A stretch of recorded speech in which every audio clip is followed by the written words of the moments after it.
বাজান রাগ করলেন? আপনি প্রতিদিন সকালে উঠে আগে মোবাইল হাতে নেন, কি রাগ করলেন? তারপর দাঁত ব্রাশ করে আপনি নাস্তা করেন, কি রাগ করলেন? এখন আপনি শুয়ে শুয়ে মোবাইল দেখতেছেন, কথাটা কি ঠিক বলছি? আপনি মানুষের উপকার করলে সেই মানুষ উল্টা আপনারে টুপকি মারে, রাগ করলেন বাজান? একবার কোন বিসমিল্লাহ, একবার কোন সুবহানাল্লাহ। বাজান আপনি মানুষের সুখে দুঃখে পাশে থাকেন, কিন্তু আপনার বিপদে কেউ আসে না, কথাটা কি ভুল বলছি? এই ঝামেলাগুলা থেকে মুক্তি পেতে চাইলে ভিডিওটি শেয়ার করে। বাজান রাগ করলেন? আপনি প্রতিদিন সকালে উঠে আগে মোবাইল হাতে নেন, কি রাগ করলেন?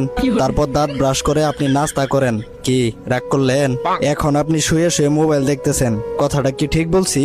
আপনি মানুষের উপকার করলে সেই মানুষ উল্টা আপনারে টুপকি মারে, রাগ করলেন বাজান? একবার কোন বিসমিল্লাহ, একবার কোন সুবহানাল্লাহ। বাজান আপনি মানুষের সুখে দুঃখে পাশে থাকেন, কিন্তু আপনার বিপদে কেউ আসে না, কথাটা কি ভুল বলছি? এই ঝামেলাগুলা থেকে মুক্তি পেতে চাইলে ভিডিওটি শেয়ার করে